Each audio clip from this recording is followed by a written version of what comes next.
Hello and welcome to the Emotional Endurance Movement. This week's episode is dedicated to your one friend who really aspires to be an organized gardener. We have worked really hard on not doing anything this year with our garden. Isn't it beautiful? It Think of is. all of its potential. You know the one. Oh, I know the one. Hello and welcome to the Emotional Endurance Movement, the only mental health variety show that wants you to show up every day and build your emotional endurance alongside us. I'm Lori Sharpage, your Chief Coping Officer, and here with me is our behaviorist at large, Crimson McDonald. Howdy, y'all. This week, we're talking about a feeling you may have never heard of before, Liberosis, and the coping skill of gardening. Let's get into it.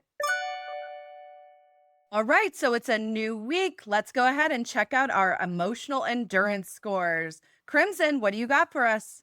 All right, Lori. So while the scores are, of course, what we're here to discuss, I would like to point out I did mine last night. And look how cute our little app is. It's in night mode, which is like an indicator, like, go the fuck to bed. But I think it's really cute how ours looks different. You can tell what time of day you did it.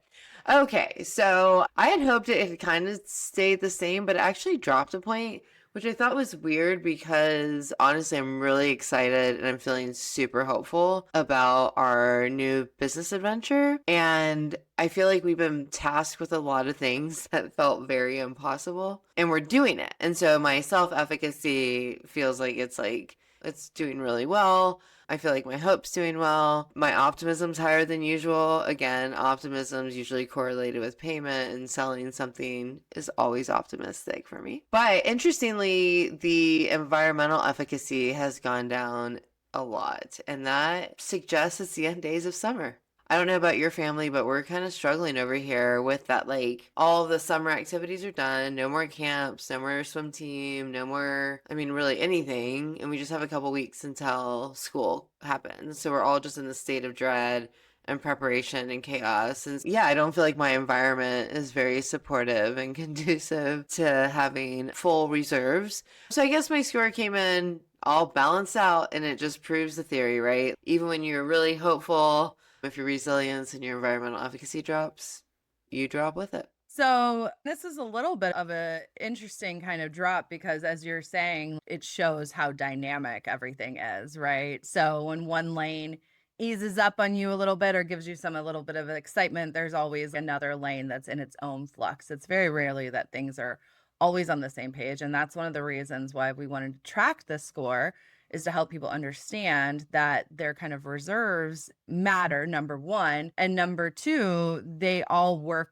together in different ways. And so that's why it's important to take care of your full self and not just yourself at work. You're not just yourself at home or not just who you think others need you to be. And what I love about seeing this is that, to your point, I thought it was going to be higher, but I can identify why it's not. Yeah. It's my environment. We have a lot of spinning plates right now, and we're in that summer dip. And it's nice to have a compassion for myself. It requires me to be aware of the duality of life. Of you can be really excited and have a lot of cool things going on, but still have things happening around you that can pull you down a little.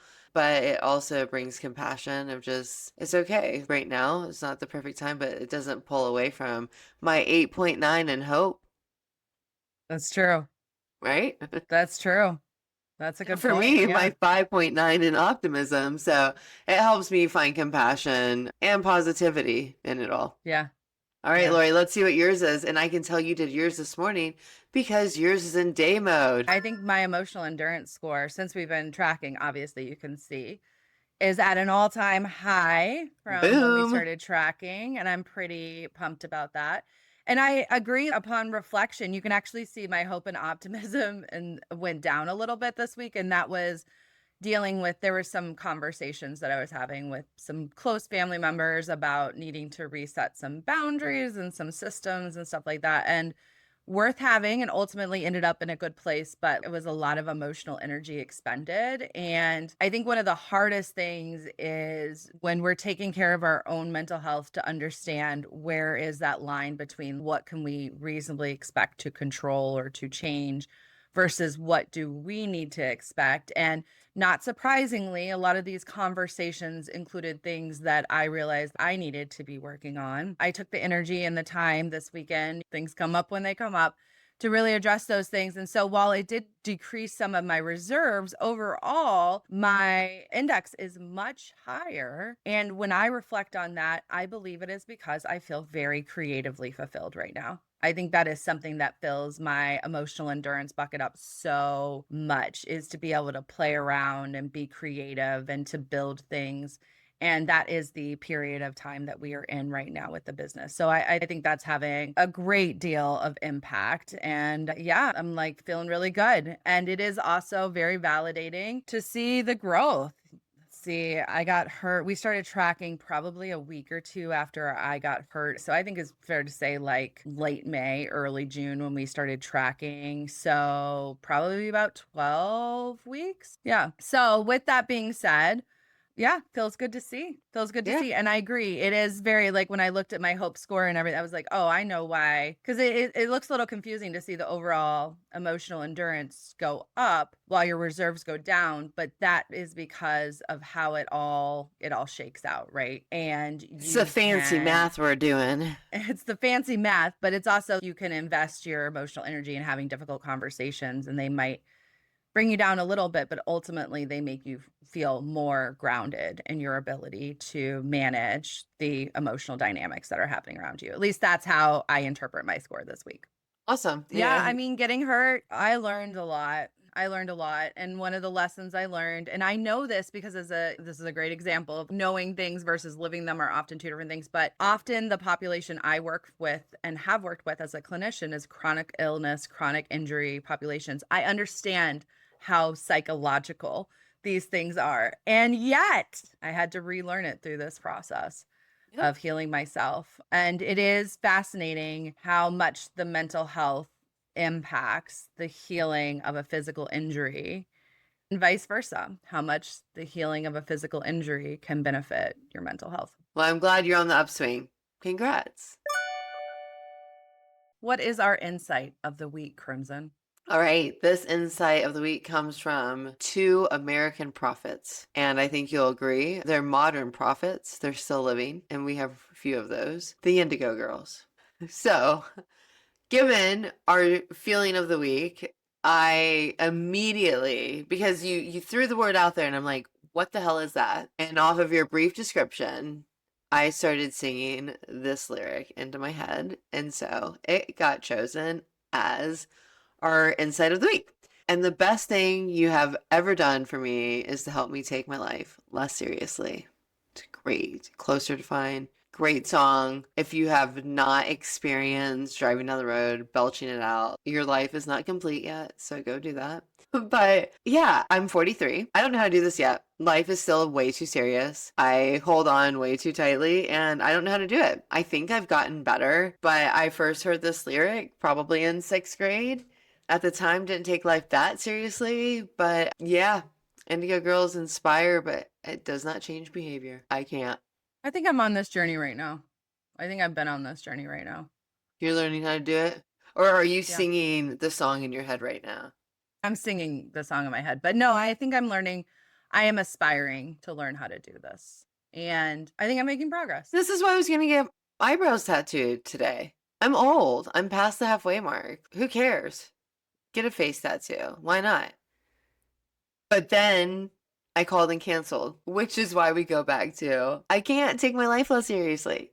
I mean, I think there's a dualism, there's a balance here, you know? You can't take it completely unseriously. There's Like a maybe dualism. face tattoo might be like on the extreme. I'm sorry, I keep seeing you Post Malone out on your face, but Right? Could you imagine? I There's a lot I mean, could do. yeah, there's a lot any of us could do for sure. We talked about this a little bit last week. I think I make steps forward, then I take steps back at making things easier for me in the macro or in the micro. And the macro's harder right now. It is scary. There are scary things that I do feel like need to be taken seriously, and they're outside of my control. And part of what I can control is still living life to find love and engagement and happiness and motivation and curiosity, like wherever I can. And so it's a fine line where both the seriousness and the silliness are needed. Serious and silly, that's what's needed, which sounds so silly. And the funny part is I'm listening to you talk and I'm like looking at you, but I just look down and I can see myself and I realize I have a carnival behind me with lemons sticking in it. And I realize it's not all serious, right? It's not. It's not No, all I mean, serious.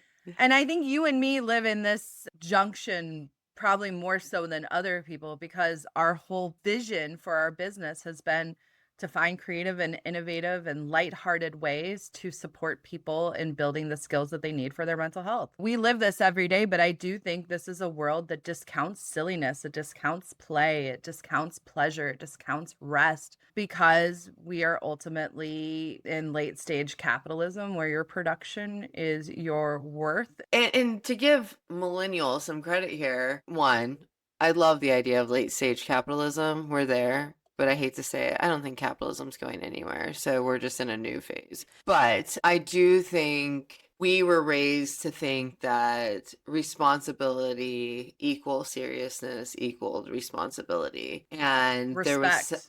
and I respect would put them in and a dignity. triangle. Yeah. Dignity too. Like all Yeah. of that was like wrapped up into one. And I do appreciate millennials and Gen Z's taking it up a little bit even farther, which is authenticity trumps all of that, right?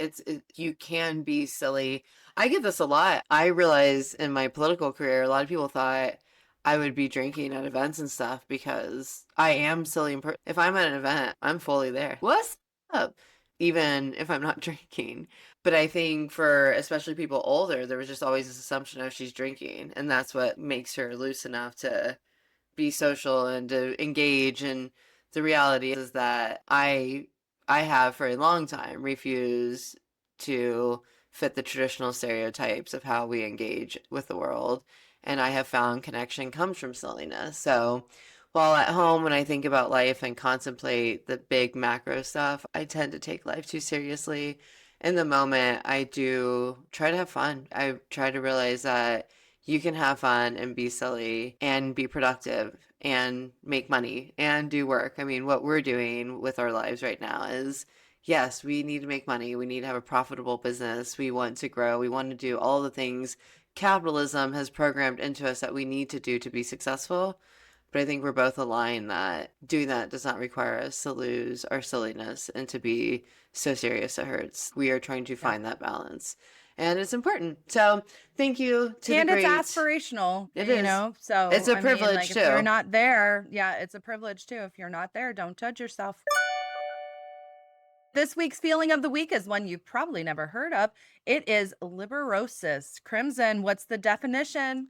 So, the definition of liberosis is the desire to care less about things. And I need to clarify because this is the first time we brought a feeling in that's actually not a psychological term. So, I don't know if you know the story, but John Koenig wrote a book called The Dictionary of Obscure Sorrows, which I now am completely going to read because you don't name a book. Obsessed. Yeah, like, I Yeah. mean, you don't name a book something like that. 10 out of Um, 10. No notes on that title. yeah, I don't need to know more. I'm in, John. Let's do this. But what he was trying to do was create a word for universal emotions that we have not created definitions for or words for. So sonder is one of his words. That one I've heard before. Everyone has a life as rich and as complex as yours. It's like the ability to see the complexity and Mhm. layers of humans. Kubiko, which is exhaustion from witnessing the suffering of the world, which I think Mm. a lot of us can relate to right now, right? I mean, that is I think that like, might need to be the feeling for next week. Let's bookmark that one. yeah, like, I mean, we're gonna have to have like feelings and then like obscure sorrows. I don't know. They're Um, all feelings. I mean, it's like color and color theory. Like there's primary emotions and then you mix them all yeah, and we come up with different feelings. And this is actually one of my favorite things is when you find out like there's a feeling for a sensation you've experienced, but you had no words for it. And like they have a word for it in Japanese. And you're like, yeah. oh, Oh Yep. my God. Like that is Yeah. like one of my favorite healing experiences, which is why I wanted to bring some of these to the table. But I do think that one about the exhaustion of the world, we should definitely table for a future week. But this one Yeah. was interesting because it actually, I was like, I had no idea. I was like, what do we want to do for a feeling? What do we want to do for a coping skill? And as soon as I saw this feeling, it made me think of the coping skill of the week. I do think that part of this feeling is like, what does it bring up for you in the past when maybe times felt less heavy? And when were those times? And what did that look like? And that is juicy information. I'll share mine for our show and tell. But I think it's really evocative. Like it's an evocative enough feeling that it connected me back to something. And I liked that. I liked that experience of like, oh, that's the word for that. One of them I've never heard of, but I feel it at a rate that's excessive is ellipsism. Have you heard of that one? Mm-mm. The sadness of knowing you'll never see how the story of humanity ends. Uh, Oh my God, ellipsism is my new word. Ellipsism. have you seen Project Hail Mary? No. I watched it this weekend. It's very good. I would highly recommend it. Super engaging, very well done movie. And I think that that movie actually brought that feeling up for me. It's a powerful story, and it also really it made me feel a tinge of like sadness that I won't see the story of humanity's ending. I don't know. Future? Maybe is a more Just positive in way to say that. general, we don't know how this Yeah. story ends. Like But before it's watching that movie, I would say would not have felt like hopeful about that. And then after I watched that movie, like I was like, there's a lot of different ways that the story could go. And I do believe in humans, and I do believe in our innate ability to work together and to solve complex problems and to be compassionate with each other, even though that's not really what we're platforming right now. yeah, So but watch the it's movie. It's a good movie. absolutely.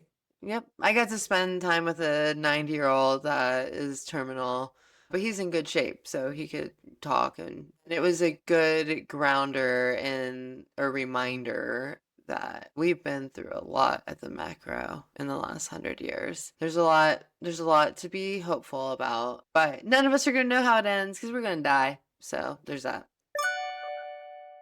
Now it's time for our show and tell of the week. And this one is all related to our feeling of the week, Liberosis, about times that we felt life was just not quite as heavy as it feels right now. And mine is related to our coping skill of the week, which is gardening. Because when I think back to a time in my childhood, particularly where things did not feel super heavy, it was when I was barefoot and running through my grandparents' cornfield while they had the sprinklers on, just living my best life in Indiana. It was so simple, but these are some of the best memories that I have from my childhood. I would go and spend a week at my grandparents' farm, and they were really strict and really old school conservative. And so it was not a week full of TV or other things. It was a week of baking and sewing and running through the cornfields. And honestly, that I can still feel the mud between my toes. And I can still remember just how blissful and light it was to be there with them. I'm talking about it now, and I miss my grandparents very much. All of my grandparents were very influential to me and to who I've become today. So when I think about the garden and the garden patch, it brings all of that up. And I think it's one of the reasons I love gardening and having a garden every year so much now as an adult is it really reminds me of the simple joys in life, like running through the sprinkler. Oh, that's so sweet. So when you brought up Liberosis, Right. you had said in a text the yearning to go back to childhood, and it was such a trigger, Lori. It was crazy because for me, it's like, oh, my dad's drinking, the abuse, being alone all the time, wondering if the bills were getting paid, like carrying adult problems at too young of an age. And so I was like, God, it's like when people talk about heaven, you're reunited with your family, and I'm like, oh shit, I need the train not that direction. No, I don't want that train. But it then made me think about my exchange. I follow a TikToker, a influencer, Diary of an Honest Mom. I've been following her. I think her kids are probably the same age. So she started posting content years and years ago when her kids were younger, and it was just exhausting about being a parent that comes from a trauma-informed childhood and trying so hard to build this perfect childhood for your kid and how exhausting it is and carrying all that weight. And we ended up having an exchange, and I felt really famous. This famous person, just some mom that has a TikTok channel, and I were like having this conversation because she posted something about how it's really hard to not live in regret when we look back at our kids' younger years because we were doing so much work healing from our childhood. How much did we miss of our children's childhood?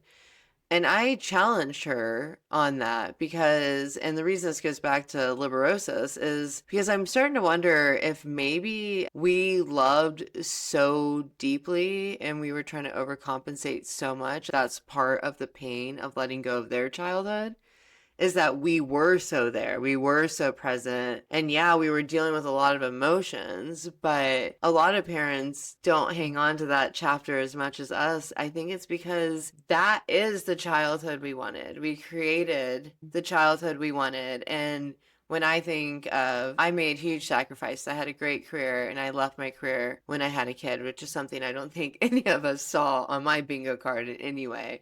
And when I look at those years and when I thought about this specific concept of going back to a that's my time. Their young years. That's my time. And I think I've healed so much through them, and I didn't have children to heal. I did not expect that. But I got the childhood memories. It's just theirs. And the sad part is they won't even remember them. I will.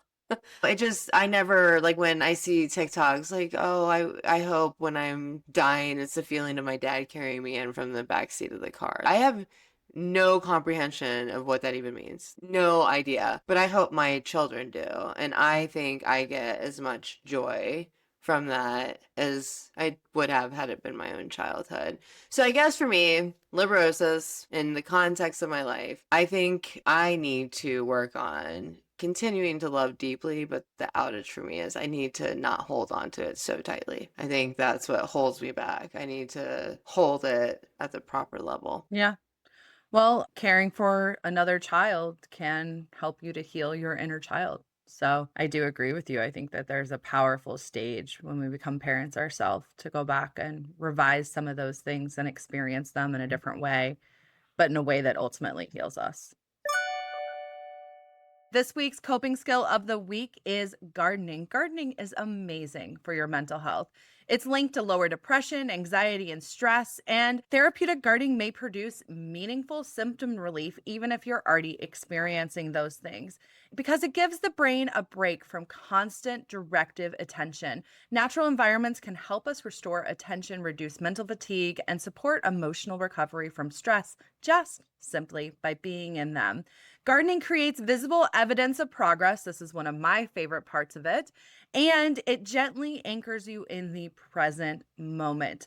It includes both physical activity without necessarily feeling like exercise, and community gardens have been shown to reduce isolations. And the best news is you don't need a giant garden. Containers, herbs, flowers, raised beds, or just caring for a few houseplants can still provide sensory engagement, responsibility, and contact with nature. Gardening helps us because it gives the mind somewhere gentle to focus, the body something purposeful to do, and the future something to look forward to. I am not good at it, but I love gardening. I love gardening and I'm really bad at it.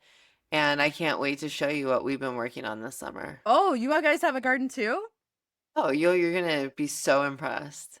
Oh, I'm so excited. Well, for our game this week, we're actually going to take y'all on a little garden tour of our gardens and see what we see. So let's go. Let's go. All All right, Lori. Welcome to the garden. And let me get over here and give you the full view. Look at my beautiful and abundant mounds. Wow. Them. Now, I made a post about this the other day, but like this is our second year of doing something that's called culture. Okay. And these are basically mounds that have wood of trees and like other plants that we cleared from the property that are decomposing. So it really helps to feed the soil and all of that. And so this is our second year. So I had like all these plans and then I broke my leg And so what this turned into is just pure chaos gardening. And yet, look how abundant it is. It's I beautiful. don't know where anything is, really. I can tell you, there's corn. That's pretty Yeah. exciting. Look, there's I ears can on that tell. corn. I want one. Yeah, I know. I'm so excited. And I know, here's the good example. Down here, I can get it. I've got a little tiny watermelon going. Do you see my little tiny Oh, watermelon? yeah. And then I don't know what this is. It's fuzzy though. Maybe it's a watermelon too, but I don't think so. It's like fuzzy. It looks like a It's some type of tomato. melon. Who knows what that is? We've got some peppers in here, some tomatoes. I love the big squash blossoms. You can kind of see back over there. We've got a I'm so bunch of jealous. You can big eat squash. fresh veggies with a parasite Yes. or without Yeah, a I have to parasite. show you. I have to show you my salad garden because that's been a real Yeah. savior with all of this. And our local CSA has been amazing. And I have just one more thing I want to show you. Walking over to the other side now. So it's been kind of fun because the garden still came in, even though I was totally messed up and wasn't able to do all the things I wanted to do. The garden still came in. And That's awesome. I like that just really, I don't know, that's the sort of stuff that really fills my cup, you know? It all turned out okay. Check out my butternut squash that's growing. Oh, that's a It's cute just a one. little baby. So here That's an is the other awesome view of the garden. garden from the other side. And you can see the giant squash blossoms. We got some flowers coming in. And explain again, it's not a raised bed, but it's a specific kind of bed you guys built where it's on like that mound, so it's easier, Yeah. right? Yeah. So in with a raised bed, there's usually like some other material that kind of holds it all together. These are actual mounds that we have dug into the ground, filled up with the decaying material. And then on top of it, we have a couple layers of like fertilizer, dirt, mulch. And then on top of all of that, we plant clover so that they become a permanent part of the landscape, basically. That's so cool. Yeah.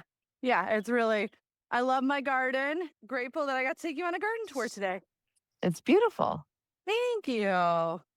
Well, So, I too, Lori, love gardening, but the problem I have is that I'm allergic to everything now. So for some reason in COVID, I started touching grass and I would break out from it. So it kind of sucks because I can't weed things. I don't know. It just sucks. But we have come up with a solution to gardening and I can't wait to show you. Okay, Lori, that brings us to my garden. I cannot wait to show you the McDonald hydroponics garden. As you can see, cool. we have worked really hard on not doing anything this year with our garden. Isn't it beautiful? Think of all of its potential. Mm. Yeah, I love gardening. Absolutely love it. But due to the fact that I'm allergic to everything, we went to hydroponic gardening. And due to the fact that we both run businesses, we went to not gardening at all with a very large Yeah. investment in hydroponics. But I do hope my goal is to get it back up and going to have lettuce this winter. So Yeah. goals, ambitions. That would be awesome. Yeah, I'm trying. absolutely. I love gardening. I'm glad you love it too. And we'd love to see your gardens at home. Please share them with us at the Emotional Endurance Movement. And if you use gardening to cope, or if part of how you cope this year is by letting that garden go, that's totally okay. Either way, I'm glad you're using the skill one way or the other. No kidding. Thanks for sharing, Lori. Thanks for sharing. Thank you so much for joining us on the Emotional Endurance Movement. I'm Lori Sharp-Page, and this has been my co-host, Crimson McDonald. Make sure to like and follow for more great daily coping content, and join us at the Emotional Endurance Movement. Bye. Peace out, y'all.